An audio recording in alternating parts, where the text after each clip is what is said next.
Estupendo.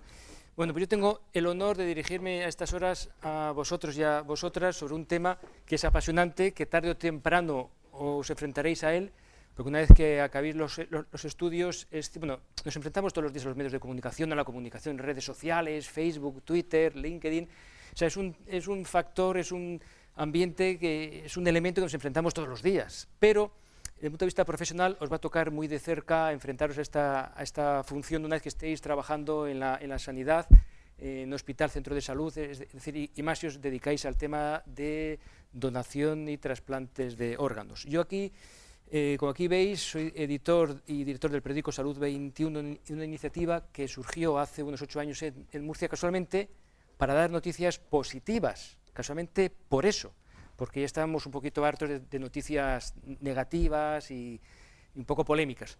Y luego aquí también veis que soy delegado en Murcia de ANIS. ANIS, aunque suene a una bebida, digamos, espirituosa, ANIS significa Asociación Nacional de Informadores de la Salud, es decir, somos en España 600 socios entre periodistas que nos dedicamos a la salud, comunicadores de hospitales, es decir, profesionales del mundo de la medicina, de la enfermería y del periodismo dedicado a la promoción de las noticias sanitarias. A ver si estoy dando bien. Vamos a ver si acierto. No me está saliendo la... Si me das apoyo técnico, porque no sé ahora qué pasa, que no le doy convenientemente. Si es que no me pasa la diapositiva.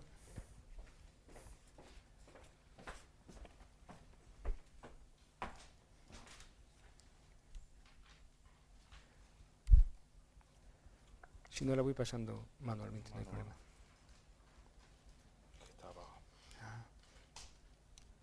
Ahora, perfecto. Sí. Bueno, yo quiero brevemente, voy a hablar simplemente de una cuestión, poquito tiempo, pero lo más fundamental que os pueda interesar, sobre todo de cara a vuestro futuro profesional, ¿no? Voy a hablar rápidamente de lo que es la historia de la salud en cuanto a la cuestión sanitaria, la información sanitaria, la importancia que tiene en nuestra región, la información sobre trasplantes, que es muy importante, que por eso estamos aquí, por qué hay que seguir informando sobre trasplantes, a pesar de que ya llevamos más de 25 años dando información de este aspecto, los canales de difusión que tenemos en la región de Murcia, los que utilizáis vosotros, el sextólogo son las 6 medidas que yo propongo para llevarnos bien y para comunicar bien todas las partes aquí implicadas, y los eventos, el evento que el año pasado hicimos aquí en Murcia. Bueno, en cuanto a historia, simplemente creo que aquí algún otro, digamos, conferenciante de gran prestigio os ha hablado de estas cuestiones, ¿no?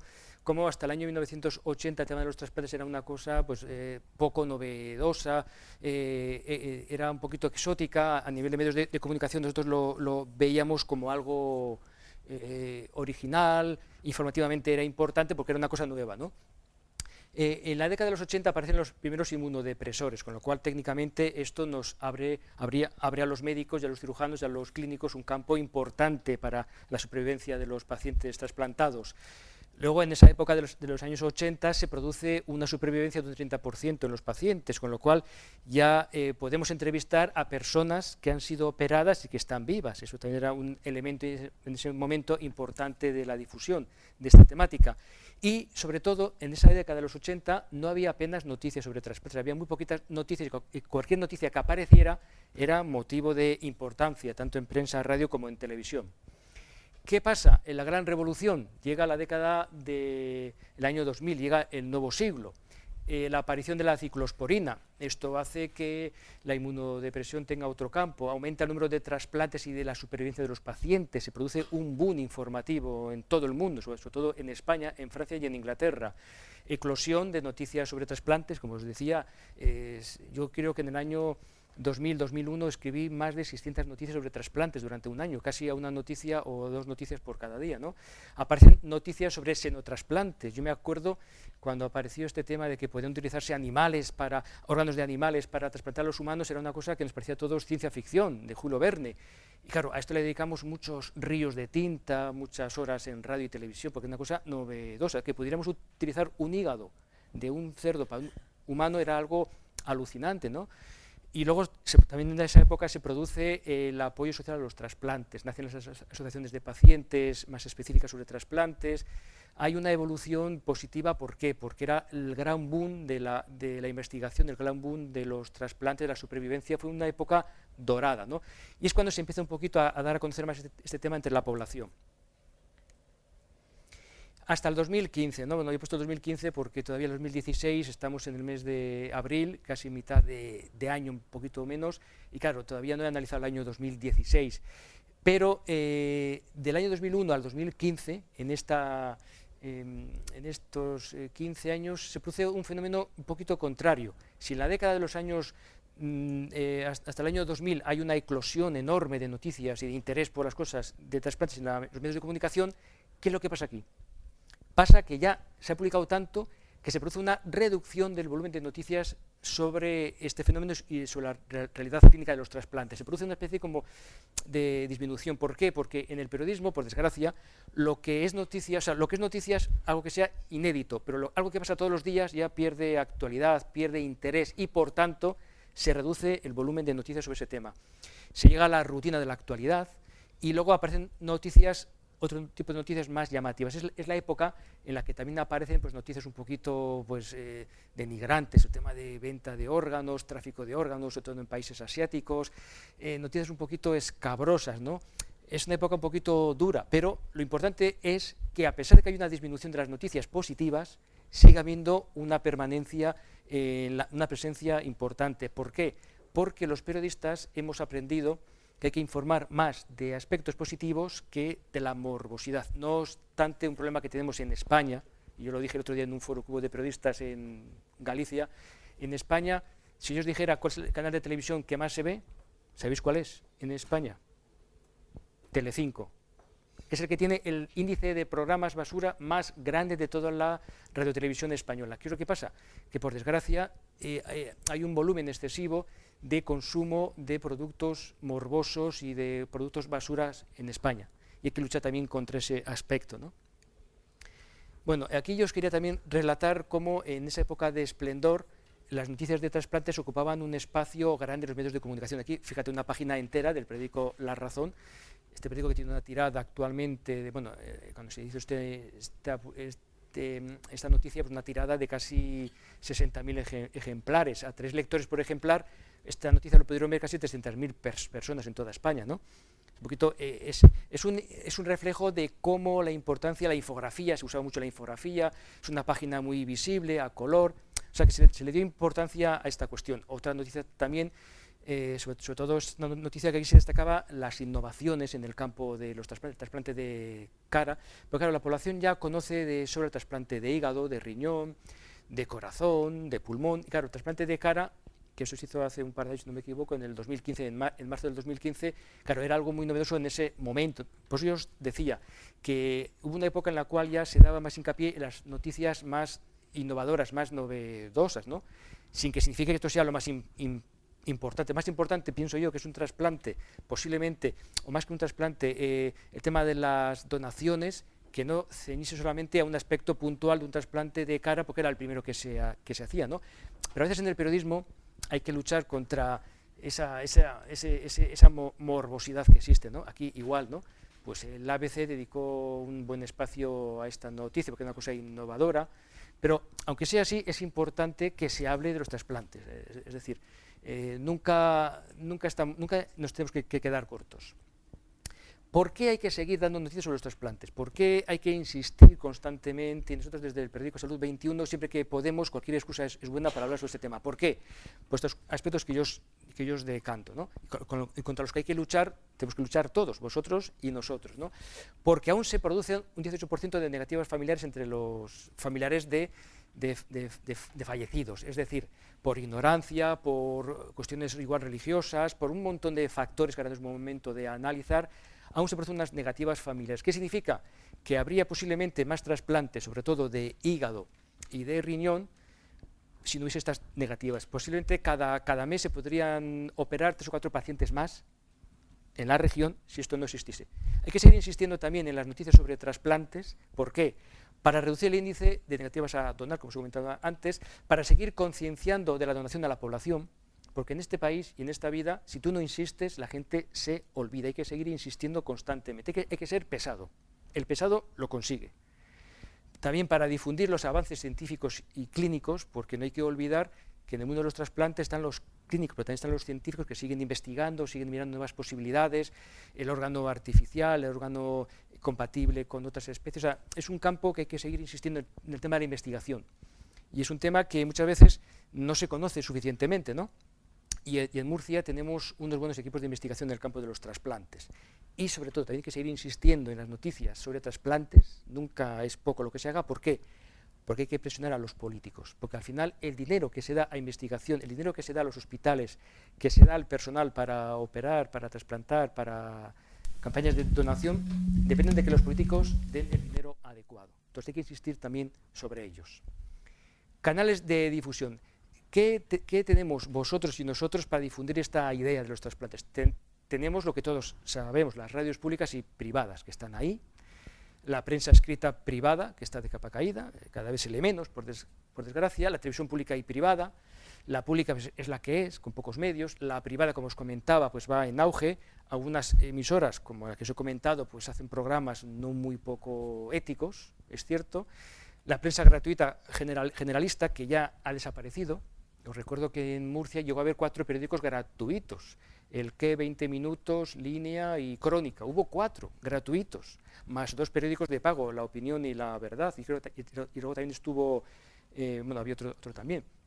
O sea, en Murcia llegó a haber prensa a tope, y ahora de gratuitos no quedan ninguno. Solamente queda prensa gratuita especializada, que es la nuestra, que es la que hacemos nosotros cada 15 días, se reparten en los hospitales, centros de salud, en hospitales clínicos, o sea, hospitales públicos y privados, en fin, en los establecimientos sanitarios, y que con 30.000 ejemplares pues llegamos a 120.000 personas. O sea, que 120.000 personas confían en nosotros cada quincena, lo cual es una gran responsabilidad.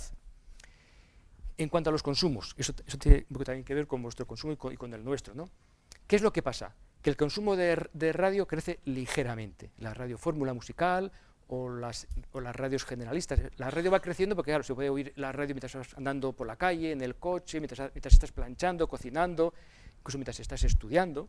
Hay gente que estudia con radio puesta, con programas convencionales. Yo no sé cómo lo hace, porque a mí me costaría mucho, pero hay gente que tiene buena mentalidad. El consumo de televisión se mantiene, porque claro, la televisión hay que verla, hay que escucharla, hay que hacer un esfuerzo, pero se mantiene el consumo. El consumo de prensa cae gravemente, es decir, un problema que hay en España es que se lee poco, y los periódicos a veces no han sabido adaptarse al consumo, ¿Y por qué se lee menos? ¿Y por qué se lee tan poca prensa? Porque la propia prensa se ha hecho la competencia. Es decir, los canales digitales de prensa pues ha hecho que al final la prensa escrita pues no se valore tanto, ¿no? Es más fácil verlo por internet en el teléfono que no comprar en el kiosco el ejemplar. Y la prensa gratuita especializada pues es la que va en auge, pues porque queremos que siga en auge, ¿no? En cuanto a consumos, aquí podéis ver un poquito cómo está el panorama en Murcia, según los datos del Colegio de Periodistas de Murcia, cómo se lee la parte azul es la media nacional, la parte roja es la media de Murcia. Veis que la parte roja es un poquito, bueno, excepto en televisión, que es más alta que el resto de España. En prensa y en radio nuestro consumo es un poquito menor que en el resto de España, pero en televisión estamos un poquito casi a la par, y en general se ve más televisión, luego en segundo lugar radio, en tercer lugar prensa. ¿Esto por qué es importante? Porque a la hora de comunicar eventos sobre trasplantes, tenemos que saber dónde nos van a ver más. Nos van a ver más en televisión, más en radio y menos en prensa. Menos en la prensa especializada como la nuestra, que como se reparte en los hospitales, pues el que va al hospital al final lo tiene que ver sí o sí. En cuanto a consumo de medios exclusivamente en Murcia, pues tenemos Salud 21, que tenemos 30.000 ejemplares de tirada, 30.000. La verdad que está ahora mismo imprimiendo no llega a 18.000, y La Opinión, que está imprimiendo poco más de casi 8.000 ejemplares. Claro, estos son diarios, el nuestro es quincenal, pero la noticia que aparezca un día en La Verdad y una vez en nuestro medio, pues es el porcentaje de impacto que tiene, lo que se llama en términos de marketing el impacto mediático. Otros cauces que están ahora mismo que son muy importantes, ¿no?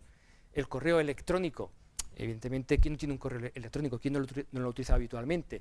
que está un poquito en desuso ahora el correo electrónico frente a las redes sociales. Hoy en día con el WhatsApp, con Facebook, con Twitter, es más rápido, hoy en día tú puedes enviar una fotografía, una imagen, un vídeo o un texto a la otra parte del mundo al momento. Es mucho más rápido que el correo electrónico. Y luego las páginas web también han tenido un retroceso. ¿Por qué? Porque las páginas web ya se utilizan más para trabajos más de investigación, más de exponer con más calma los mensajes, los contenidos. Tiene un componente más conservador, pero evidentemente la gran revolución son las redes sociales, que se puede mover una ciudad entera a través de redes sociales, como ha ocurrido anteriormente cuando ha habido acontecimientos políticos, pues a través de redes sociales se ha convocado a masas de gente a un tipo de actividad.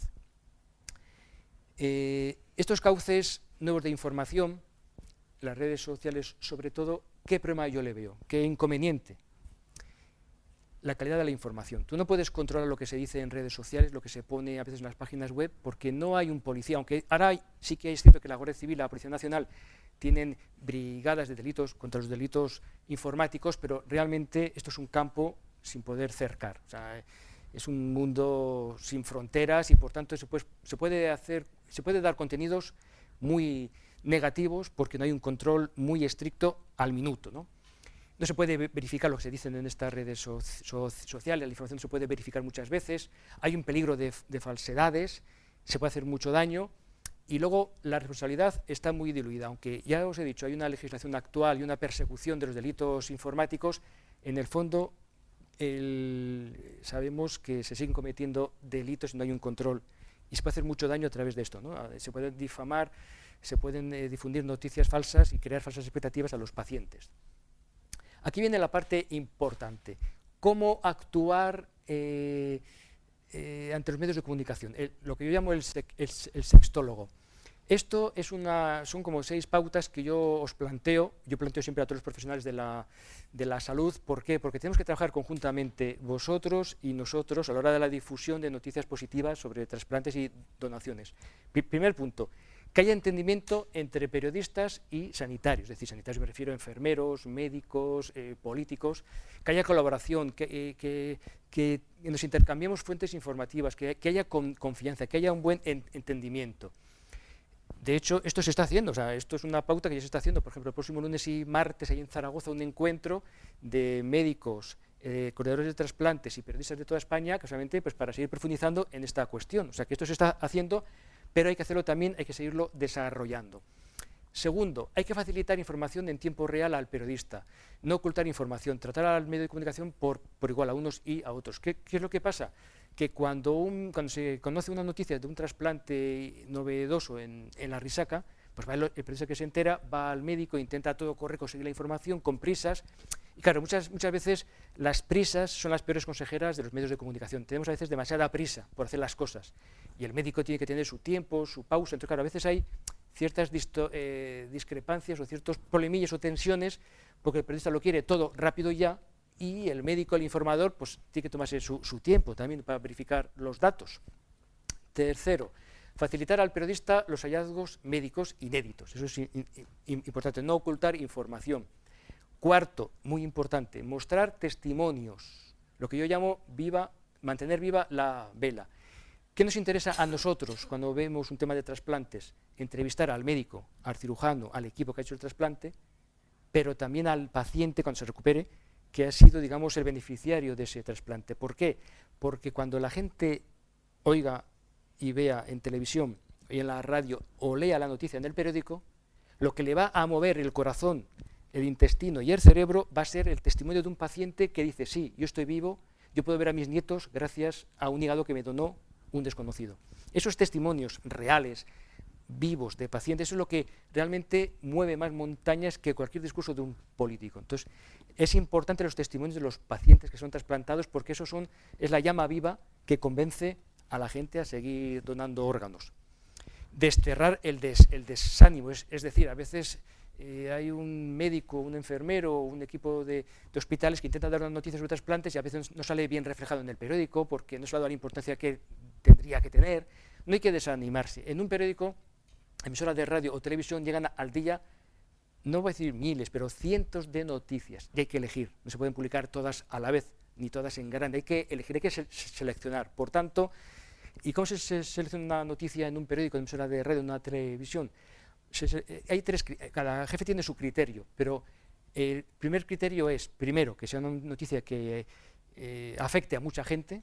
Segundo, que tenga gran trascendencia social o política o económica. Tercero, que sea inédita. Y cuarto, si tiene cierto morbo, pues nunca está mal. O sea, el morbo, por desgracia, no está ausente de la selección de las noticias. Pero sobre todo se selecciona por el tema de que afecte a mayor número posible de gente y que sea una noticia inédita, un acontecimiento inédito. Y luego, importante también, como os comentaba, el sexto punto, difundir a través de redes sociales las noticias que tienen que ver con los trasplantes. Pero como os comentaba antes, aquí hay que tener siempre mucho cuidado, tenemos que elegir, seleccionar portavoz que sean los que a través de las redes sociales puedan difundir ese tipo de mensajes. Yo estoy a favor de las redes sociales, no soy un acérrimo, o sea, no soy un defensor tremendo, pero comprendo que existen, hay que utilizarlas, pero me dan mucho miedo porque ha habido ya excesos. Entonces, es un poquito lo que yo os quería comentar de este hecho. Y ahora os voy a poner un pequeño vídeo porque el año pasado, por estas fechas, perdón, en el mes de noviembre del año pasado, el periódico Salud 21 organizó una jornada sobre trasplantes y donación de órganos, fue interesante. ¿Y esto qué nos sirvió? Como excusa para que luego nosotros en el periódico pusiéramos un reflejo, un resumen de lo que ahí se habló durante todo el día. Estuvieron interviniendo varios cirujanos de Murcia, vino el doctor Rafael Matesanz, el coordinador nacional de trasplantes de la ONT, vino a Murcia, en fin, que fue un acontecimiento. ¿Por qué lo hicimos? Pues para darlo a conocer como un motivo más de difundir este fenómeno de los trasplantes, y también, sobre todo, porque con las cosas de celebrar este evento aquí, yo lo reflejé en el periódico. Y lo que aquí se dijo y se oyó durante ese, creo que fue un martes, lo que aquí se dijo y se oyó, luego lo pudieron ver cerca de 140.000 personas, lo pudieron leer a través del periódico en papel y a través de las redes sociales y de la página web, que hicimos la difusión correspondiente, con lo cual conseguimos un mayor impacto. Entonces, un pequeño vídeo simbólico, pero por lo menos con un pequeño homenaje también. A ver si sé hacerlo. Vamos a ver.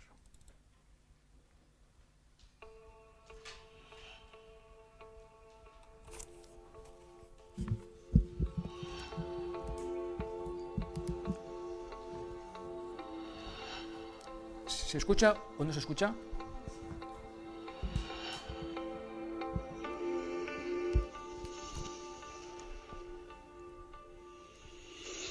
Este año se ha producido un hecho que yo creo que es muy importante, que es la firma de la Convención de Santiago de Compostela, que ese ha sido el primer documento internacional realmente con valor legal que se ha firmado entre países con el fin de perseguir esta lacra, con el fin de tener sobre todo unas legislaciones que sean uniformes, porque a veces un delito de tráfico de órganos podría ser realmente perseguible en un país, pero a lo mejor no en otros. La seguridad médica es total, porque en este momento no tiene tiempo, a la que se refiere, pues la verdad es que solamente se produce la donación en el caso del riñón, en aquellos casos en que el riesgo para el donante es mínimo, sobre que haya el más mínimo riesgo se descarta ese tipo de donación y se recurre a la donación de persona fallecida.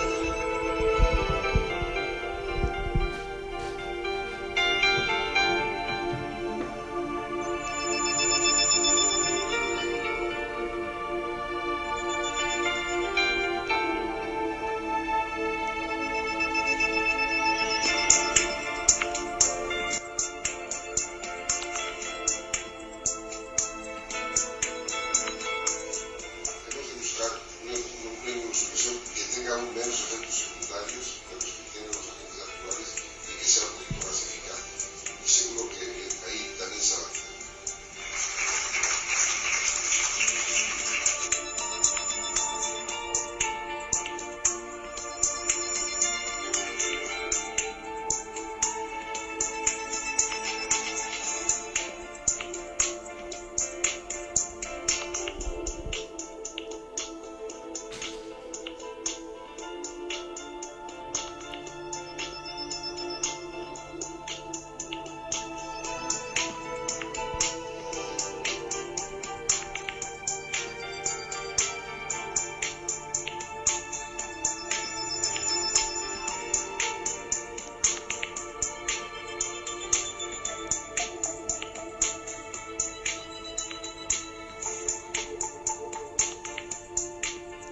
gracias en nombre de los 800 pacientes que hay que afrontarse en la región de Murcia y los 175 que estamos esperando un órgano porque este tipo de información nos abre la mente y sobre todo el corazón a la esperanza. Muchas gracias.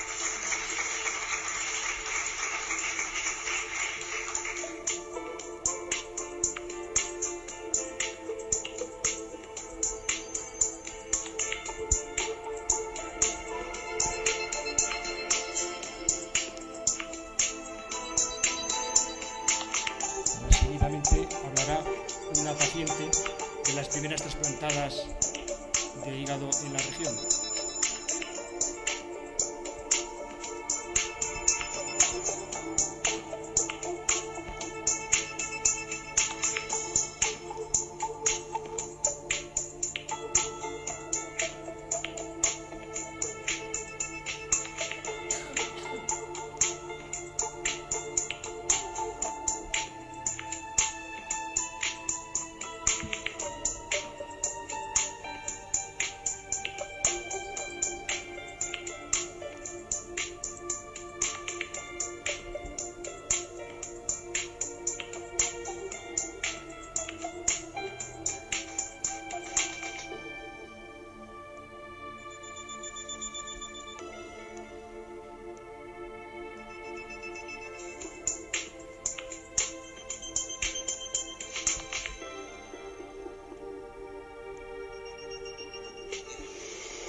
Ha sido un foro muy interesante donde hemos participado multidisciplinar todas las personas implicadas en lo que es la donación de trasplantes, médicos especialistas, administración, pacientes, la ONG, parte de todo.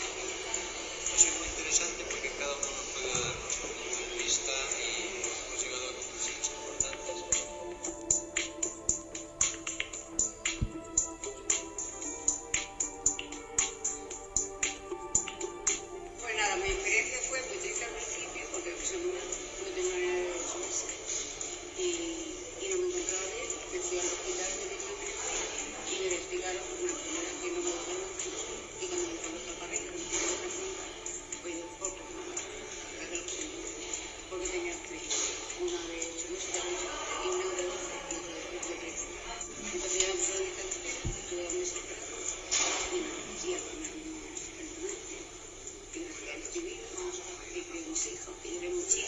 Esta que está hablando es de las más veteranas trasplantadas de hígado en la región. Bueno, es un pequeño testimonio de un vídeo, un pequeño recuerdo de lo que fue este evento, que fue, se escucha más, y fue interesante este evento, que este año creo que vamos a repetirlo también, porque conseguimos juntar a los 4 eslabones de esta cadena: los investigadores, los clínicos, los cirujanos, el equipo también de enfermería que hace trasplantes, la administración nacional y regional y los enfermos, los pacientes, a través de varias entidades, varias asociaciones de pacientes. Y como os he comentado, al final sirvió esta excusa, este foro, pues para dar a conocer más esta cuestión.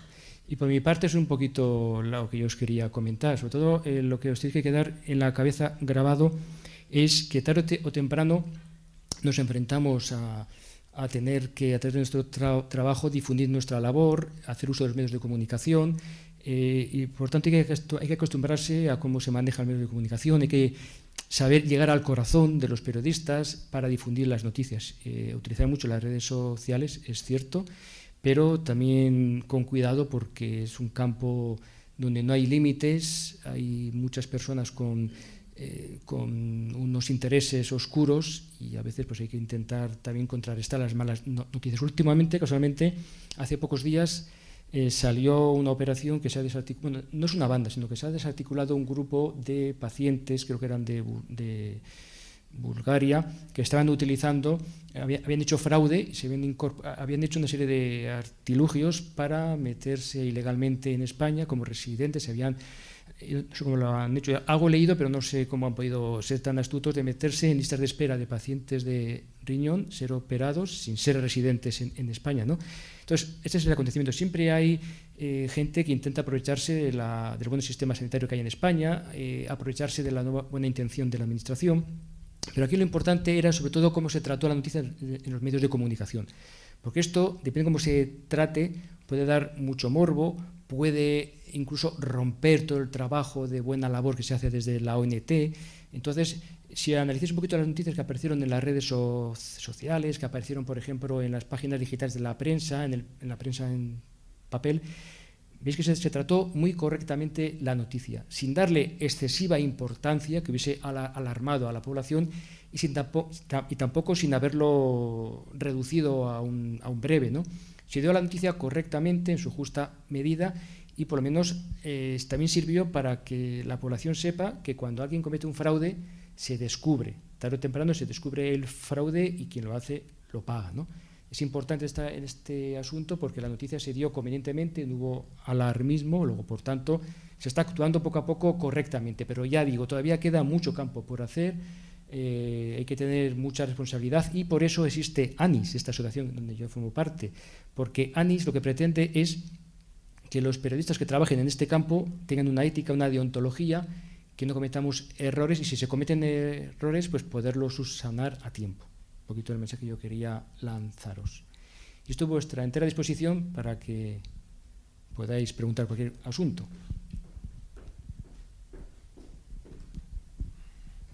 Yo quería preguntar, ¿qué opinión le merece que la ONT no tenga Twitter ni Facebook?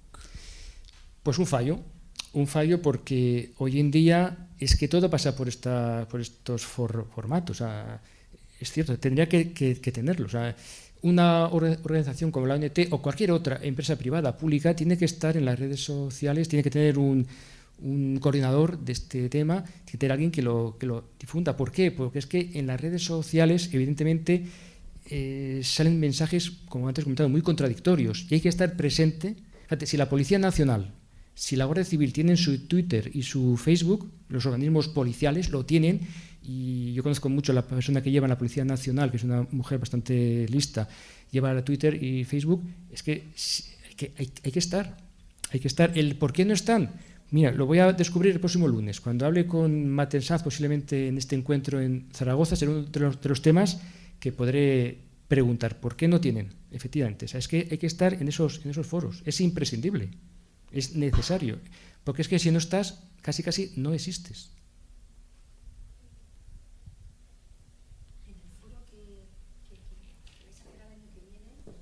Bueno, este año que estamos ya, sí.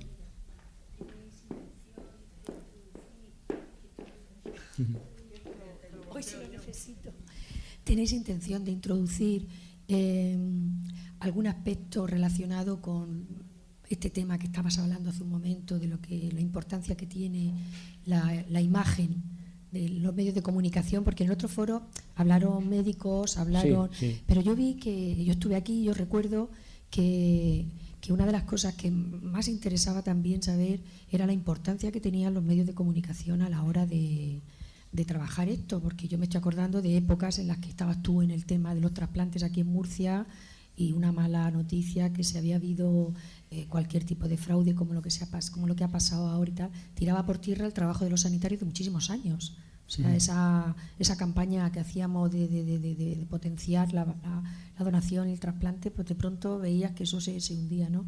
Entonces yo creo que la formación que tenéis determinados profesionales de la comunicación en un tema es importante, porque a veces también, como tenéis que saber de todo, es normal que os pase que haya alguna persona que no dé bien el enfoque, pero porque si yo tuviera que hablar de otra cosa que no fuera lo mío, no sabría. Estoy convencida de que lo haría fatal. Vosotros tenéis ese hándicap, ¿no? Que salga lo que salga, tenéis que hablar del tema, ¿no? Entonces, muchas de las cosas que en los foros esto se puede sacar es la importancia que tiene el que haya una formación transversal en un tema concreto como pueda ser este, en el que puedan intervenir muchas disciplinas. O sea, que eso es algo que yo creo que vosotros podéis potenciarlo, ¿no? Que desde el ámbito de la salud se pueda dar una formación, a lo mejor no curricular, sino extracurricular, al colectivo universitario, por ejemplo, sobre el trasplante de órganos, no dentro de ninguna titulación, sino de una manera transversal. Y entonces no sabemos cómo, porque los planes de estudio están fatal ahora para poder conseguir una asignatura así suelta, ya no existe la libre configuración como antes, pero que intervinieran no solamente médicos y enfermeras, sino médicos, enfermeras, profesionales de la psicología, de los medios de comunicación. Bueno, hay ¿Cómo lo vería? algo Porque que tú creo dices, vosotros, pues, sí, sería muy algo de bueno. eso ya estoy intentando crear. Estoy intentando hacerlo, lo que pasa es que claro, es complicado porque tú bien sabes que la administración universitaria es un poquito encorsetada, muchas comisiones, muy no sé qué. Sí, yo tengo un plan que voy a intentar hacerlo, así en un año sale, porque esto es lento, es formar a periodistas, o sea, a estudiantes de las facultades de periodismo, que en Murcia hay dos, la pública y la privada, poner en comunicación, crear un máster o un taller o lo que sea. El máster es más complicación técnica, pero, o sea, jurídica, pero un taller y poner en contacto a estudiantes de periodismo, estudiantes de enfermería, estudiantes de medicina, un taller donde durante un par de días o de las horas que sean podamos adiestrarnos, porque esto es como hacen los militares que se adiestran por ahí, o los cirujanos que tienen que hacer una operación complicada se adiestran previamente, ¿no? Hacer un adiestramiento de cómo enfrentarse el periodista y el futuro sanitario a una serie de crisis. El tema de los trasplantes, cómo informar sobre trasplantes, cómo informar cuando hay una crisis de legionela, como ocurrió en Murcia hace años, que aquello fue un caos informativo de la administración y de los periodistas.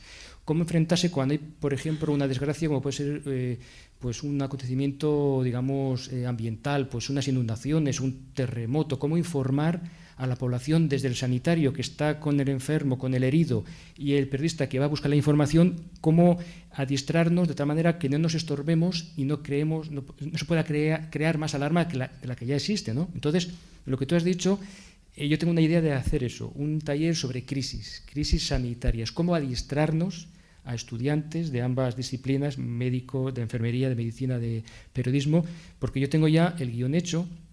Hice un pequeño amago de este taller en Perú, en 2 universidades. O sea, yo eso ya lo he expresado en otro país. Sé cómo habría que hacerlo.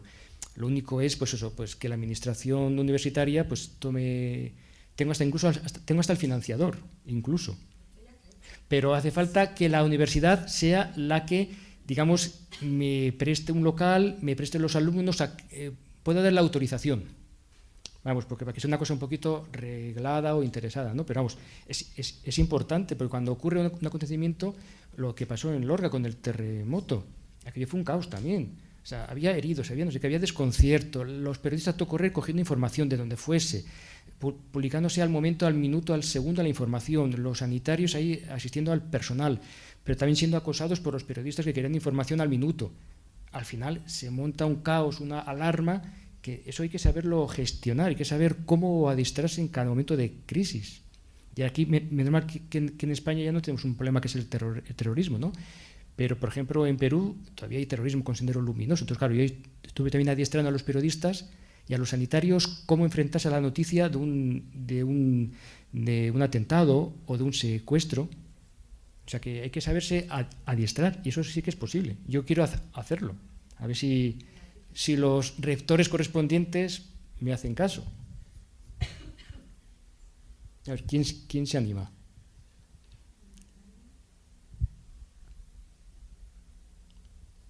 ¿Quién de vosotras se va a dedicar más al tema de los trasplantes? ¿O todavía es muy prematuro?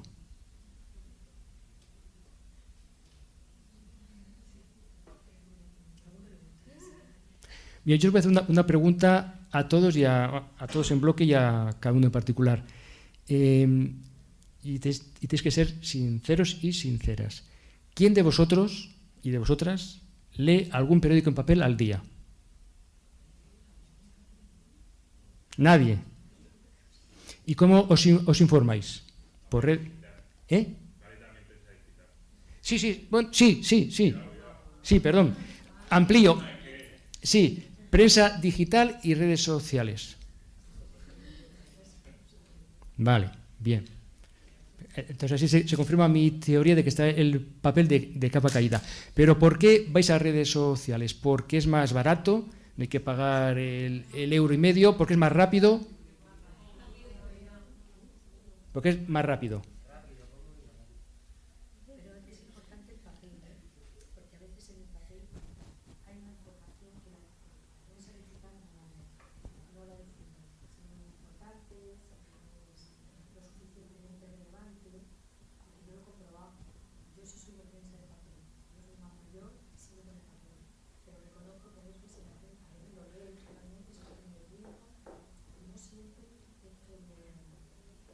Claro, la prensa de papel lo que le da es tiempo a hacer contenidos más explicativos, más densos, más complementarios. O sea, la prensa digital busca, como habéis dicho, la rapidez, la comodidad, pero evidentemente los artículos de fondo, los artículos de reflexión, los dosieres están más en la prensa escrita. Sí, no, pero sí que es cierto que...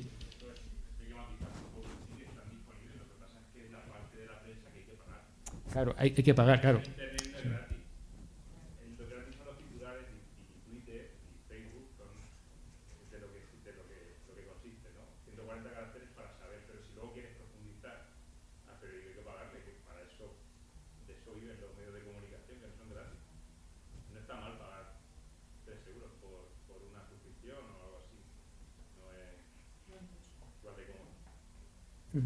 Sí, evidentemente, claro, yo también soy de la escuela del papel, ¿no? Evidentemente, yo también me leo digital, yo al día me leo periódicos digitales, pues no sé cuántos, 10, 12, tanto sanitarios como de índole general en España y también extranjeros. Pero es cierto que también hay que tener tiempo para leer tanta prensa, ¿no crees tú que es una cosa que sea fácil, ¿no? Encontrar a veces tu media horita todos los días, media horita por la mañana y por la noche, porque en el mundo... en 12 horas pasan muchísimas cosas. Yo la misma noticia la he estado siguiendo a veces desde la mañana hasta por la noche y ha cambiado radicalmente. Entonces, claro, hay que ver Internet, hay que ver el periódico digital, dicen los expertos, pues 2 veces o 3 veces al día, para estar, porque las noticias en el mundo son tan cambiantes y tan rápidas, y más cuando hay una crisis de tipo político, financiero o sanitaria, claro. Pues yo simplemente os animo, si no tenéis más preguntas, pues eso, a que miréis mucho, también con sentido crítico, la prensa digital, la escrita, medios audiovisuales, porque es que nos necesitamos. Hoy en día la gran ventaja, la diferencia entre un país democrático y un país dictatorial, que también en el mundo hay bastantes dictaduras presentes, es la existencia de la prensa en cuanto a medios de comunicación, sean digitales o en formato papel. Por cuanto más voces haya y más interferencias, más interconexión, pues la gente es más abierta, es más crítica y, bueno, y piensa más. O sea que yo os animo a que seáis consumidores de medios audiovisuales, sean digitales, sean de empresa, sea como sea, pero que estéis consumiendo porque, al fin y al cabo, vuestro futuro como profesionales y vuestro futuro como ciudadanos va a estar en que tengamos cauces de comunicación, que nadie piense por nosotros.